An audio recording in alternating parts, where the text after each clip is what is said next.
on clickorlando.com with Justin Warmoth. Florida's legislative session is now over. Some bills passed, others didn't even go to a vote. This morning, The Weekly is breaking down the big winners and losers of 2018. And to break down the 2018 legislative session, News 6 political analyst and UCF professor Jim Clark is joining us. And Jim, thank you so much for being here. My pleasure. All right, so first off, let's talk about some of the big winners when it comes to this year's session. Who comes to mind? What comes to mind? I think the winners were relatively small this year because of Parkland. They had a huge agenda when they started in January, but then Parkland happened and everything basically got pushed aside. Right. So that all you heard about really was Parkland. So things that would have been front burner issues like texting while driving were kind of forgotten. So with Parkland and that school safety bill, in that bill that was passed, what's in there that kind of sticks out to you? Well, they increased public school funding by 2%, which would be okay for the public schools, except most of it, the huge majority of it, is going for the new school safety programs and for mental health counseling in the schools. So the schools themselves, teachers and facilities, things like that, are getting relatively little in the way of an increase. The Douglas shooting happening during session. Did that play a role in getting this passed first time around? Yes, nobody talked about anything else for the last 2 months. And so the students going up to Tallahassee and protesting, this momentum is something the legislature has never seen before. If you think of other things that have happened in Florida, the Pulse shooting, hurricanes, they all happened outside of the legislature. And by the time the legislature did meet, they were kind of back burner. So we just heard from Mike Holfeld about the PTSD bill that was passed.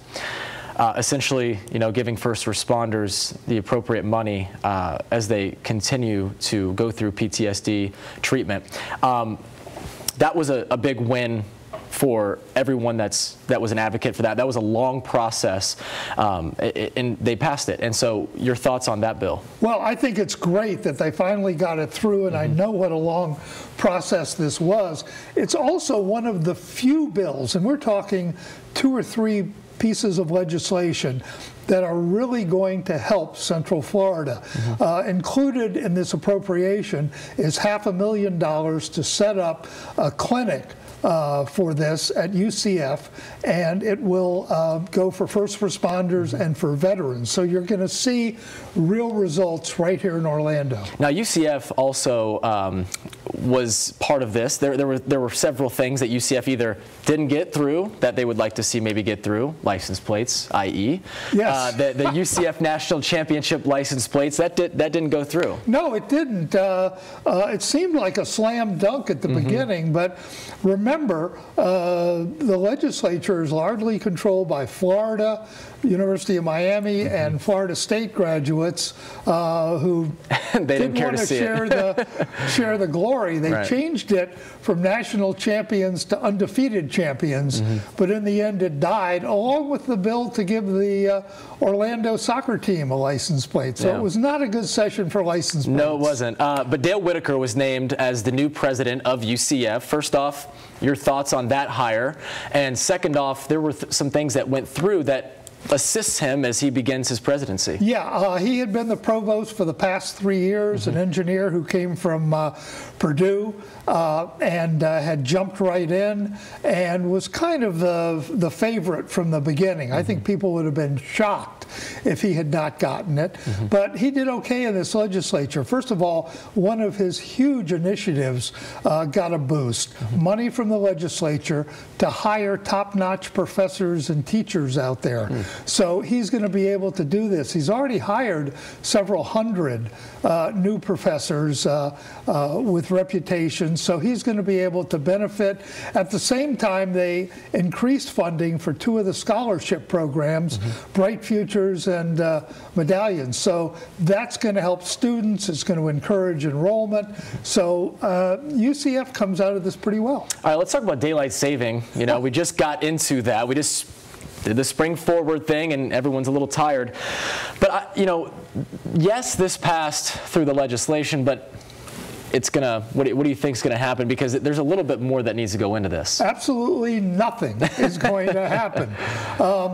What needs to happen is now for Congress to say it's okay. Congress controls daylight savings time. They set when it starts, when it ends. As you know, they've played some games with the dates over the years, and so they have to act. And as you have seen in Washington, they're barely able to keep the government running. This is not going to be a big agenda item for them. So why would Florida pass this? Just to do it? I think just to do it and to show how they feel. One of the things they're right about is, of course, it would extend daylight in the evening, but it would also have hundreds of thousands of kids going to school in pitch black.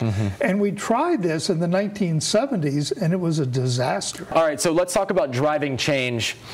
It's unfortunate because News 6 and our push to drive change, Matt Austin has been at the forefront of this, and it didn't even go to a vote in the Senate, and Rob Bradley seems to be to blame for that. It passed overwhelmingly to make texting and driving a primary offense in the House. Your thoughts on the texting and driving and how that didn't go through? Well, as you know, Justin, this points out how one person in the legislature can control the whole process. And it's really kind of sad because Matt had worked so hard on this, and your station had pushed for this with stories. And in the end, it came down to one state senator who had the final say. Now, whether that'll change, as you've pointed out a number of times, sometimes from one year to the next, everything changes. I mean, Uber couldn't get, they wanted regulation and statewide regulation rather than, municipalities and everything like that. They had Senate President Andy Gardner as in charge, and they couldn't even get it to a vote. Right. He leaves, and it goes to a vote and passes overwhelmingly. So we'll see if that happens. It'd be nice to see, because I think it's a long time coming, and Florida is kind of in the minority when it comes to states that have that passed. Yeah, and it's never been clear to me who is lobbying against this. I don't understand. Certainly the cell phone companies do commercials. They urge people not to text and drive. So I can't figure out where the opposition is coming from. Coming up this week, News 6 and clickorlando.com will continue to bring you the latest from the federal trial of North Solomon. Week 2 of testimony begins tomorrow for the wife of the Pulse nightclub gunman, and we have a special section dedicated to everything you need to know about the case. Just head to clickorlando.com/North Solomon trial. There you can also watch special live stream discussions every day at 8:30, 12:30, and 6:30 with a News 6 legal expert breaking down the latest happenings from court. And that'll do it for this week on The Weekly. Remember, for the latest news, weather, and traffic updates, just head to clickorlando.com. I'm Justin Wormuth. Have a great Sunday.